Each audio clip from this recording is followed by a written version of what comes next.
Again. The sound is a metal groan, a final shuddering cough, and then nothing. The sudden silence is a physical weight pressing in on me. My grip on the steering wheel had already tightened at the first stutter of the engine, my knuckles bleaching white against the worn leather. Now, with the engine dead, my ears ring with the ghost of the motor's roar, a high, thin whine that isn't real. A wave of heat from the vents, smelling of hot dust and burnt oil, gives one last sigh and dies. In its place, the cold begins to press in from the wide expanse of the windshield, a tangible presence. Just the tick-tick-tick of a cooling engine block and the whisper of pine on the wind. The headlights carve two perfect, useless cones into the deepening gloom of the Black Hills. The light illuminates a swirling dance of ice crystals in the air, a sign of how quickly the temperature is dropping. The smell is sharp, a clean scent of pine and the damp, loamy promise of snow, but it's tainted by the acrid odor of my truck's mechanical death. The temperature inside the cab is already failing. I feel it first on the skin of my face, a tightening, a loss of warmth. The cold from the glass seems to reach for my hands where they rest on the wheel. For a long moment, I just sit there, the worn leather cool beneath my palms. I do not move. My hands remain on the wheel, my posture unchanged. The world outside the truck has gone profoundly quiet. In the absence of the engine's rumble, new sounds emerge. I hear the faint, dry rustle of my jacket against the vinyl of the seat. I hear the whisper of my own breath, a soft, rhythmic hush. The silence is not empty. It is filled with the low moan of the wind coursing through the high pines, a sound like a distant ocean.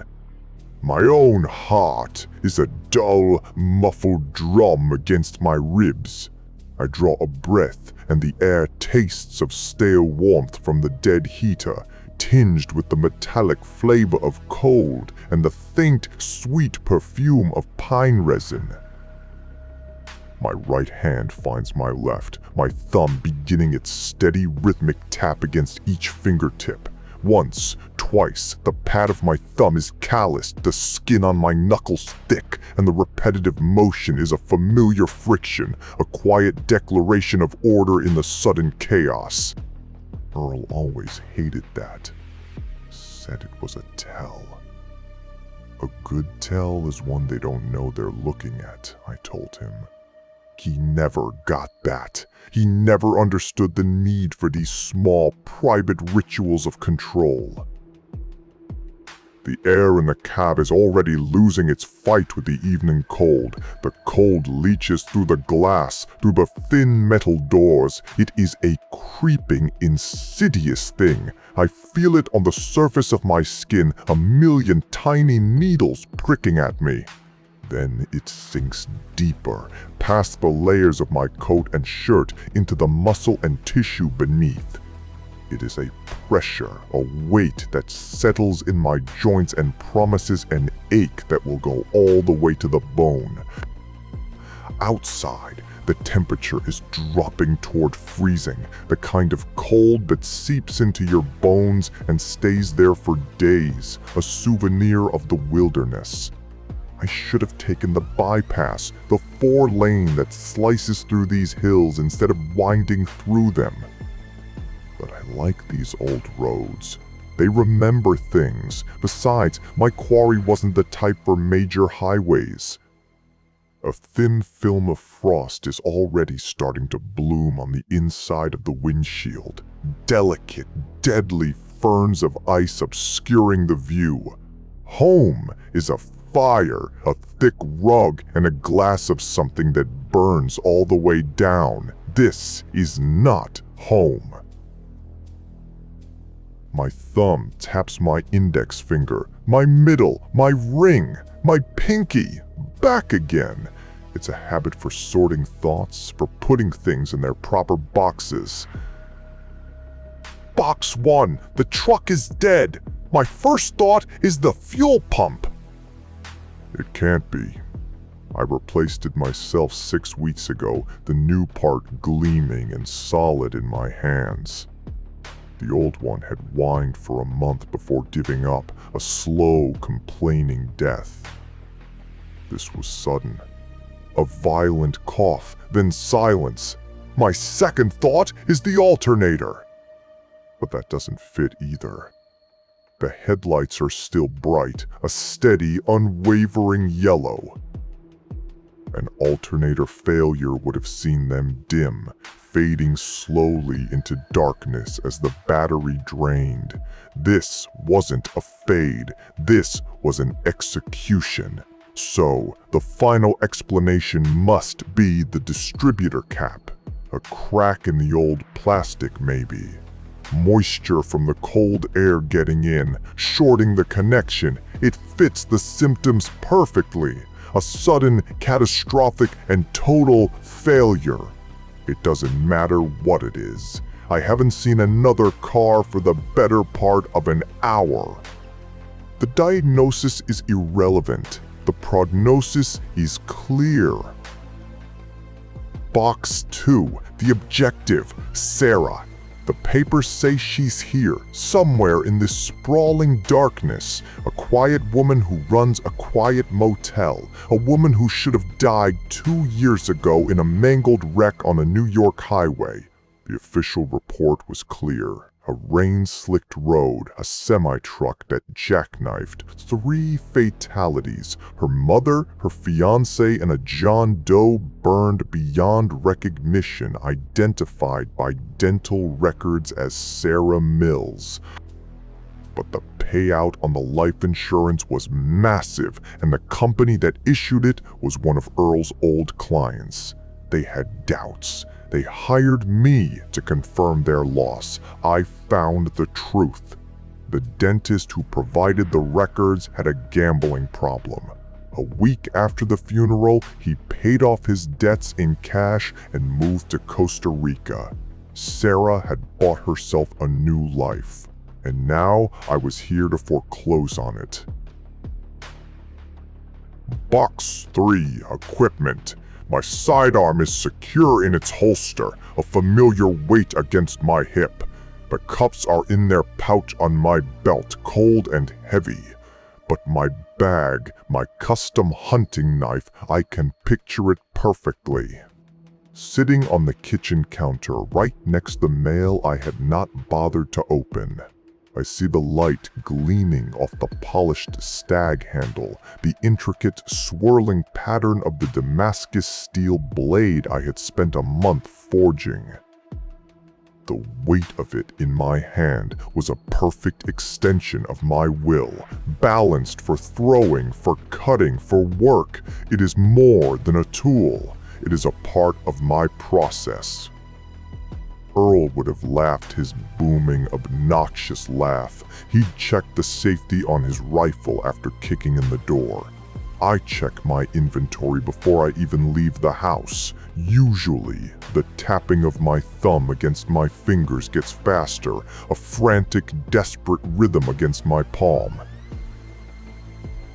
The metal of the door handle is a shock of absolute cold. It steals the heat from my gloved hand instantly. Pushing the door open, I am hit by the air outside. It is sharp and clean, a physical thing that drives the stale air from my lungs. The smell is of pine and damp, cold earth, but it's layered. Underneath the sweet, almost vanilla scent of the ponderosa pines, there is the smell of wet stone and the crisp, sterile scent of imminent snow. The stars are beginning to prick through the deep purple sky, not soft and welcoming, but hard and bright and indifferent, like splinters of glass scattered on dark velvet. The road is a ribbon of cracked asphalt disappearing into the trees. There is no moon.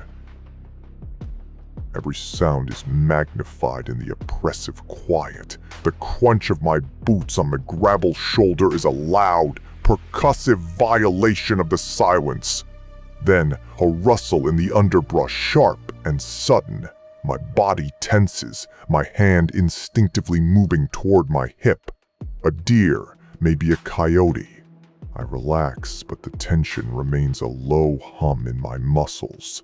The wind is a low moan through the high branches of the pines, a lonely, mournful sound.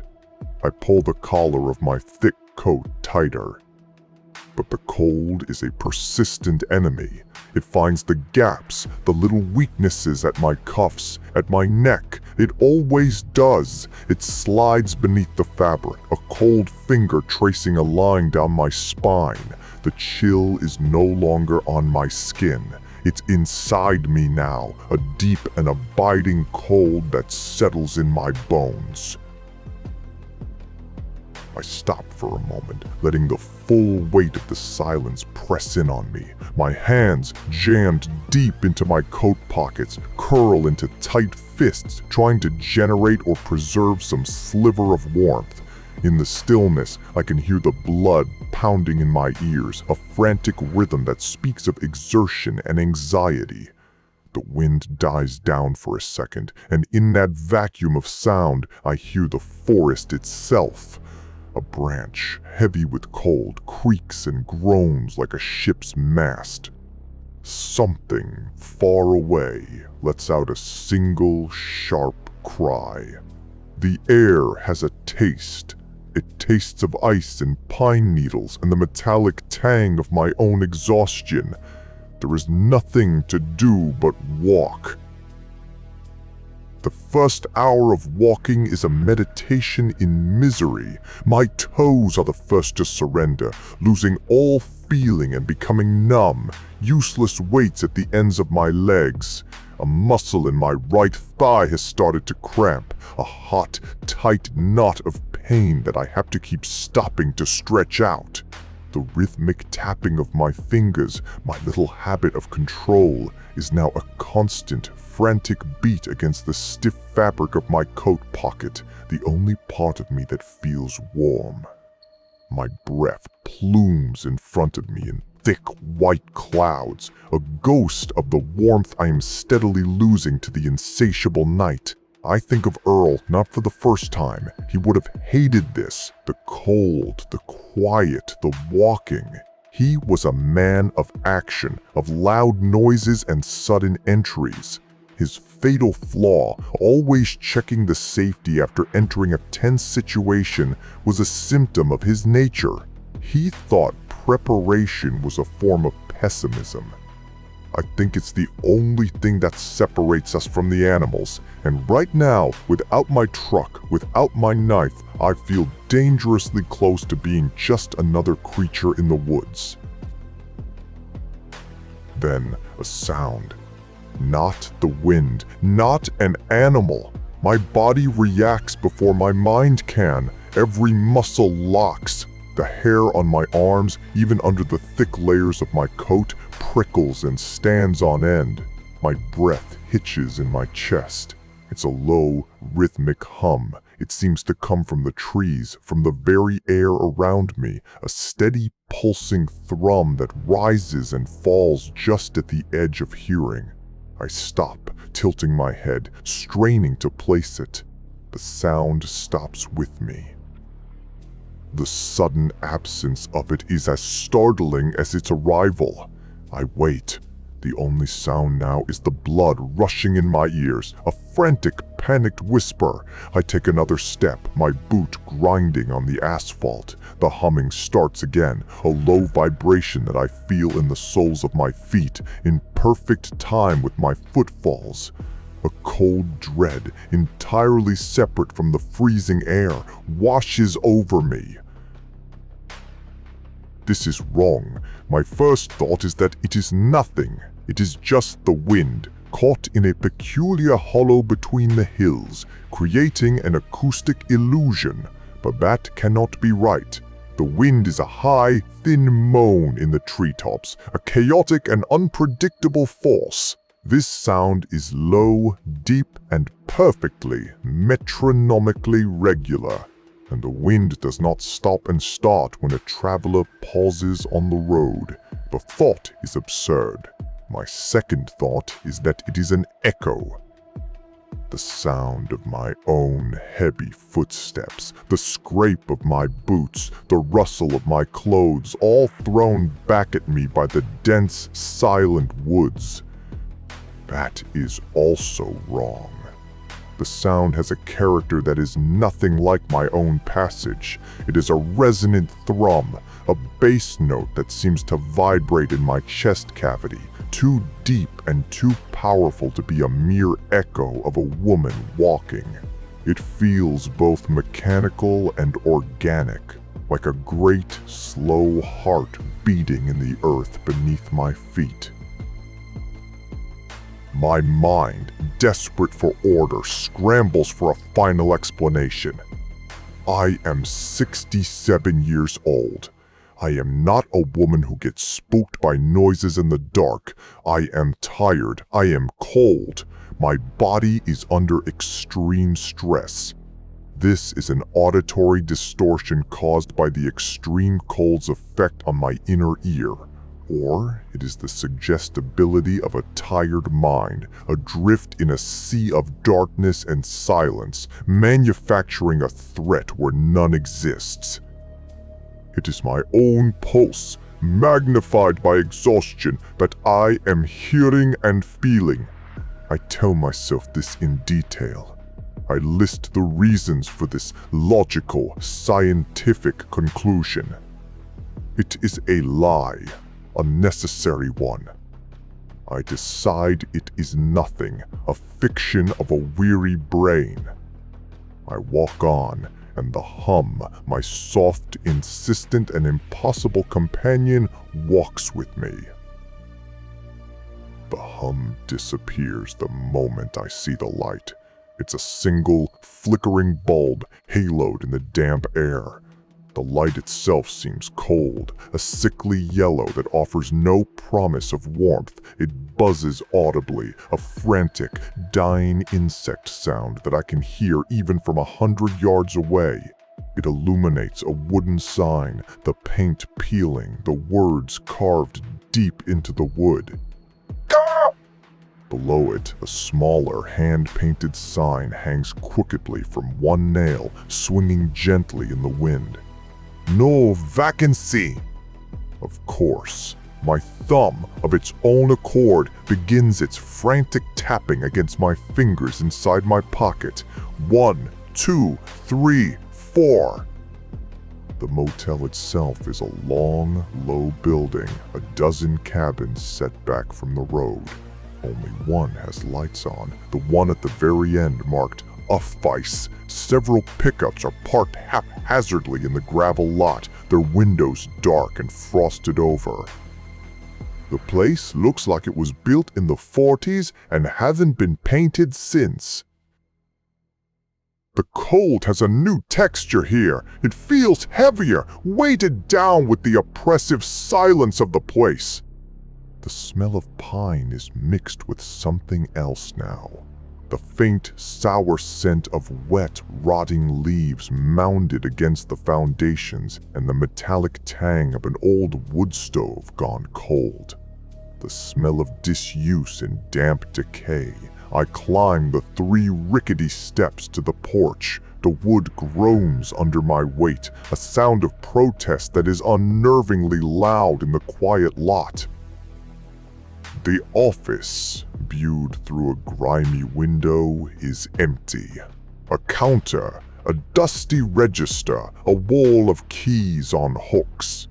But from a door behind the counter, draped with a thin, yellowed curtain, I can hear the low murmur of men's voices and see the flicker of a warmer, more active light. I peer through a gap in the curtain.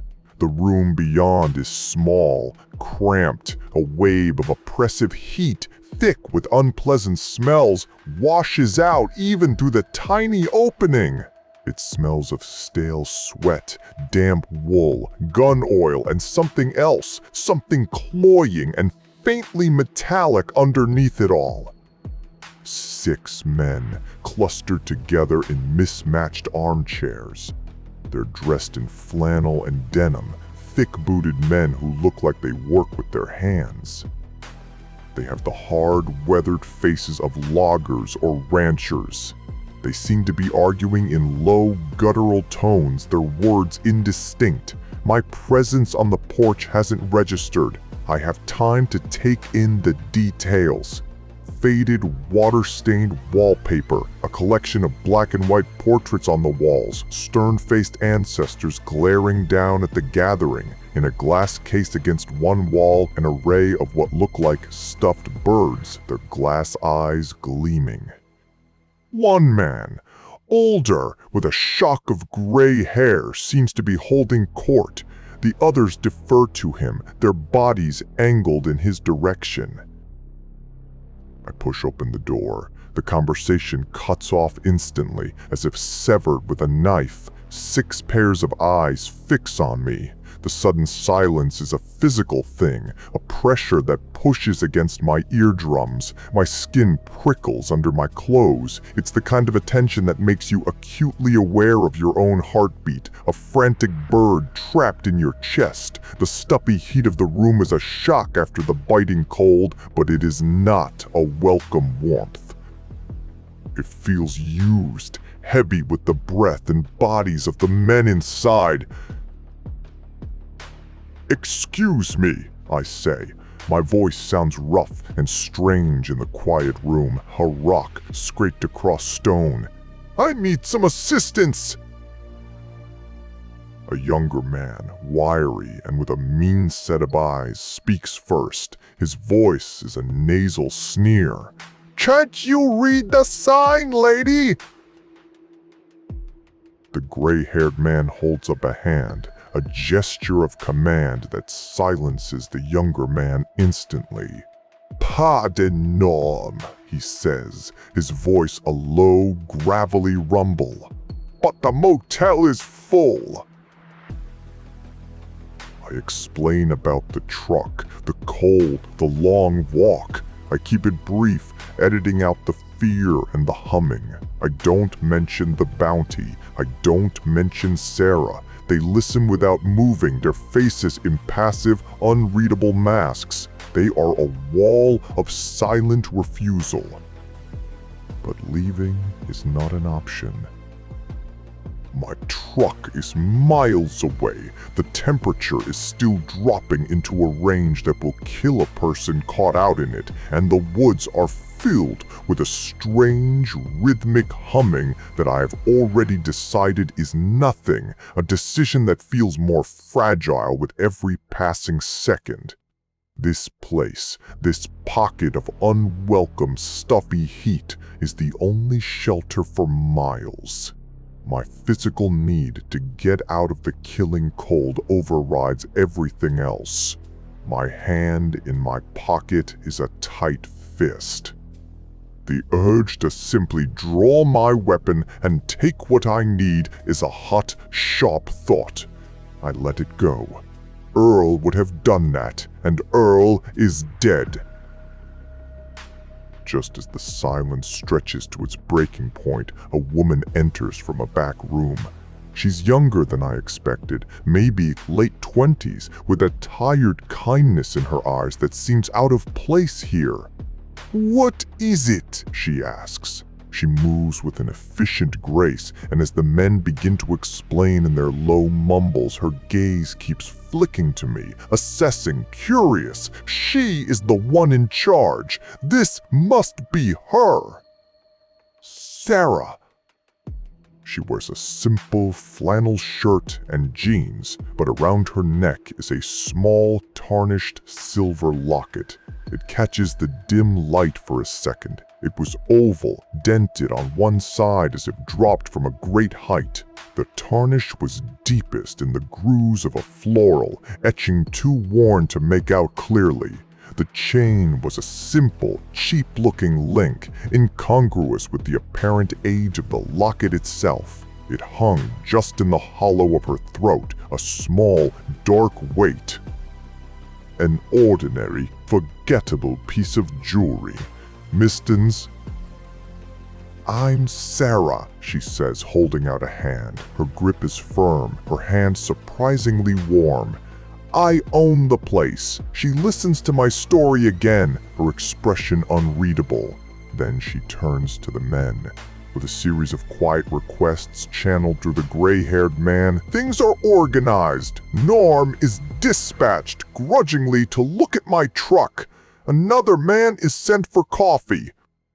It's done with a quiet efficiency that suggests this is a regular occurrence, this insular group dealing with an outsider. Sarah smiles at me, a quick, tired motion of her lips. "They're a hunting club," she explains, her voice low. "The Black Hills chapter. They book the whole place out a few times a year. They get protective of their privacy." The explanation is smooth, plausible, but as they huddle together, whispering, their eyes keep darting towards me. It feels less like privacy and more like a pack guarding its territory. One of the men returns with a styrofoam cup. The coffee is scalding, a thin, bitter brew. I drink it down without pausing. The brief, artificial warmth is a welcome lie. I feel the painful heat on my frozen fingers as I hold the flimsy cup, the steam warming the chapped skin of my face. The bitter liquid burns a trail down my throat and into my stomach, a small, contained fire. For a few precious seconds, the deep, aching chill in my core recedes. It feels like a victory, a small battle won against the encroaching cold. I know it is an illusion, but it is one I grasp with gratitude. Norm returns a half hour later, stomping the cold from his boots and shaking his head. "The truck is dead," he says. "Gasket, maybe. Could be anything. Nothing to be done tonight." Sarah looks at me, and for the first time, I see a flicker of what looks like real concern in her eyes. "Looks like you're staying." The gray-haired man, the leader of the club, steps forward. "There's no room, Sarah!" There's an edge to his voice, a clear warning. She turns to him, her voice soothing but firm. "It's okay, she can stay with me, in the house!"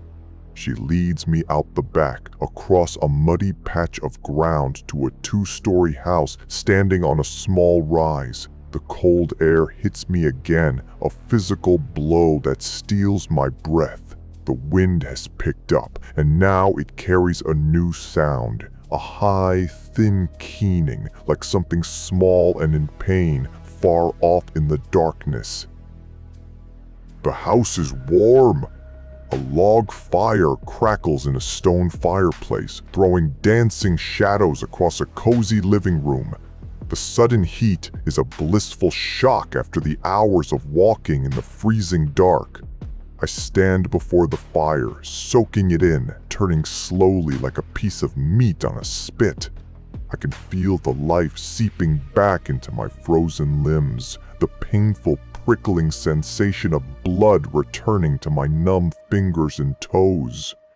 The heat is a drug, and I feel my posture slump, my guard lowering with every wave of warmth that washes over me. Heat is a false safety. I know this. It makes you soft. It dulls your senses. But right now, standing in the glow of the fire, feeling the ache in my bones begin to melt away, I don't care. Sarah tells me her story as she makes more coffee, this time in a proper ceramic mug. "The hunting club, they're harmless," she says. "Just strange. They've been coming here for 20 years, since her father ran the motel." They spend their weekends talking about old hunts, cleaning their rifles, and performing odd little rituals for luck and a good season. They keep her business afloat in the off-season. Then her own story, New York City, Wall Street, a fast life, too fast. A car accident. She was high, she says, her voice flat, devoid of emotion. She survived. Her mother and her fiancé did not. Her face is a mask of old, settled grief, the lines around her eyes telling a story of pain she has clearly rehearsed many times. She bought this place with the settlement money. A penance, she calls it. Hiding from the world, it's a good story, practiced, believable, full of details that ring true. A perfect false explanation for a woman on the run. She asks what I'm doing out here, in the middle of nowhere, in the middle of the night. The fire has made me slow. The warmth is a drug, loosening my tongue. "I'm a bounty hunter," I say. The words hang in the warm, comfortable air between us. Her eyes widen. The curiosity is immediate, genuine, pushing aside her own recited sorrow. "Are you after someone here?" she asks, leaning forward, her mug of coffee forgotten in her hands. I let the silence build. I watch her run through the possibilities in her mind. I can almost see the gears turning. Norm! The rude one with the mean eyes! The gray-haired leader with his odd rituals and his possessive air! Her mind is a flurry of harmless speculation, casting about for a villain among the oddballs in the office cabin. It's a useful distraction. The phone on the wall rings, a shrill, piercing sound that shatters the warm quiet. My body reacts instantly, a violent flinch that I cannot suppress. My hand, which had been slowly uncurling by the fire's heat, clenches back into a tight fist. The warm spell is broken. Sarah answers. "It's the leader of the hunting club." His voice is a frantic, tinny buzz through the receiver, audible even from across the room. "I'll be right down," she says, her face pale, the practiced calm gone. We cross the yard together. The wind is a fury now, tearing at our clothes, trying to rip the warmth from our bodies. The cold is a physical blow, and it feels 10 times colder than before, my brief time in the warm house having made me vulnerable to it again. The keening sound is louder out here, closer. The hunting club is gathered outside the office cabin. They look like frightened animals huddled together, their eyes wide in the gloom. The leader grabs Sarah's arm, his hand shaking. "He went too far this time, Sarah! The new kid! Tried one of the rituals on his own, on a doe! It's bad. He can't meet my eyes. His gaze is fixed on the ground. We had to put him down. A mercy." My body goes rigid. The cold I felt before was nothing, a pleasant chill compared to the absolute zero that floods me now. An initiation ritual, a blood sacrifice. These are not simple hunters. These are men who have tipped over into something dark and primal. Sarah is trying to calm them, trying to make sense of their panicked, disjointed explanations, but I am already moving. My hand is on my weapon, the cold steel of familiar and comforting reality. Every instinct screams at me. Threat! Eliminate! I am not paid to deal with this! My job is Sarah! But Earl's ghost whispers in my ear. He would have gone in loud. He would have made it worse. I take a breath, a painful gasp of icy air. I let it out slowly. I push past the babbling men and into the office cabin. The air is thick and hot, choking with the coppery smell of blood and the sour stench of fear. The room is a mess. Overturned furniture. A dark, sticky stain spreading across the floorboards. And on the small table where they had set out sandwiches sits my canvas bag. It's unzipped. Next to it, glinting in the dim, ugly light of the single bulb, is the tarnished silver locket, the one I saw Sarah wearing. It lay flat on the scarred wood of the table. The dent seemed deeper now, more like a wound than an accident. Under the single bulb, the tarnish looked almost black, but one spot on its curved surface gleamed with a fresh, silvery scratch, as if someone had tried to scrape the darkness away. It looked smaller somehow, and much older than it had around her neck. It shouldn't be here. It's wrong. My mind scrambles for a rational explanation, a box to put this in. First thought, Sarah must have dropped it when she came in earlier. She was never in this room, not tonight. She stayed by the door. That's not right. Second thought, she dropped it outside, and I must have picked it up. Maybe I put it in my bag without thinking when I took out my wallet to show her my ID, a reflexive motion. But my hands do not do things without thinking. For 50 years, my hands have been my living. They are precise instruments. They follow protocols. I would have felt its weight, its unfamiliar shape. It would have registered as an anomaly. There would have been a mental note, a new box opened and filled. The habit of a lifetime does not simply fail. My thumb taps furiously against my fingers, a wild, uncontrolled rhythm. 1, 2, 3, 4. 1, 2, 3, 4. It is a lie. The explanation is a lie. The warmth from the fire was a lie. The men's story about the new kid and the dough is a lie. Everything is a lie. They saw the contents of my bag. They saw the papers on Sarah. They saw the other files, the ones that have nothing to do with money. They know who I am, and they know who she is. This isn't a hunting ritual gone wrong. This is a stage, and they have set it for me. The men are scrambling behind me. The sound of their panic is a high, thin whine above the moaning of the wind. They are not afraid of what their friend did. They are afraid of me. They are trying to explain, babbling about the dead boy, about accidents, about things getting out of hand. But their eyes keep darting to the locket, then to my face, then back again. They thought they had a prize, a woman hiding from the law. Maybe they thought they could collect the bounty themselves. Amateurs. Get out, I say.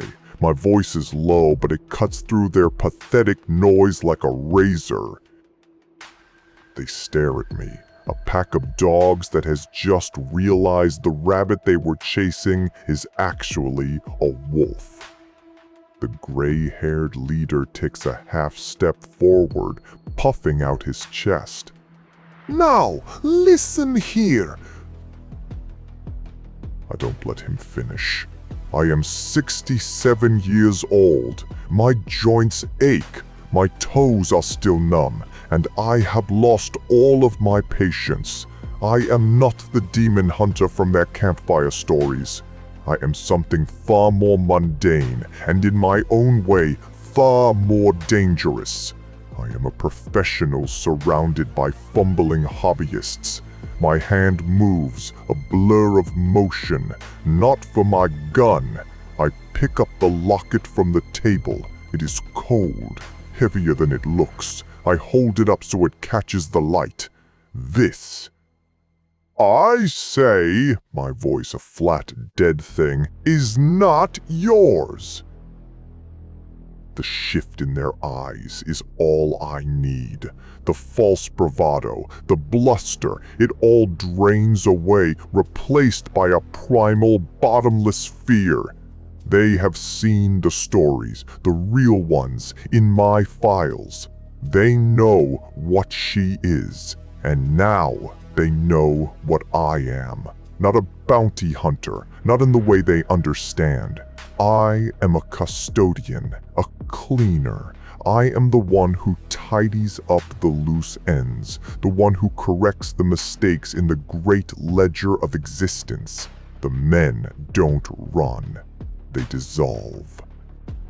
They melt back into the night, the sound of their frantic footsteps on the gravel, the slamming of truck doors, the roar of engines starting all at once. Tires spit gravel as they flee. A frantic, desperate exodus. The wind howls through the open door, sweeping the room clean of their scent, leaving only the cold and the smell of blood.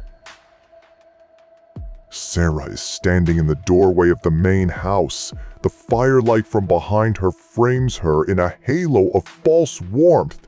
She is a dark silhouette against the inviting glow. "What was that?" she asks. Her voice is a thin thread against the wind's fury. They looked like they'd seen a ghost. "The cold air between us is a chasm. A vast and empty space." "Where are your car keys?" I ask. My voice is flat. The job is almost done. The paperwork is a mountain, but the hard part is over. She doesn't understand. Not yet. "What's going on?" she asks. Her voice is a thin thread of confusion. She clutches the front of her shirt. Right where the locket should be. Her fingers search for the familiar weight. "I'm the one," she says. A dawning horror fills her voice. "You're after me!" "Yes," I say, "you are." She starts to cry. The practice story of her penance crumbles into dust. The car crash, the grief, the self-imposed exile. All of it was a lie, a carefully constructed lie, a wall built to hide a simple, impossible truth. "But I haven't done anything," she whimpers. The wind tears the words from her mouth. The temperature is still dropping. My breath is a white cloud. "You survived," I tell her. "That was the mistake." "You survived, just like she did. You are sitting in a room right now. The air is getting colder. You came here to listen to a story, a dark little tale to pass the time. You think you are an observer, an audience. You are not. You are the point of the story. I am describing the next few hours of your life. You will feel a chill you can't explain. You will dismiss it as a draft. You will hear a sound outside your window, a rhythmic thrumming in the quiet. You will tell yourself it is just the wind. The power will flicker. Just for a moment, long enough for the doubt to set in. Your hands will feel cold. You will rub them together for warmth, but the cold is not on your skin. It is in your bones. You will go to make coffee, to seek a small, false warmth. You will notice something on the counter. Something that was not there before. It is a tarnished silver locket. It has a small dent on the left side. You will pick it up. You will not know why. The cold metal will feel heavy in your palm. You will feel a sudden, inexplicable urge to flee, but your car will not start. The engine will not even cough. And then you hear footsteps on your porch. The wood will groan under a heavy weight. My name is Dolores. It means sorrows. I am not a demon. I am not a ghost. I am the one who balances the books.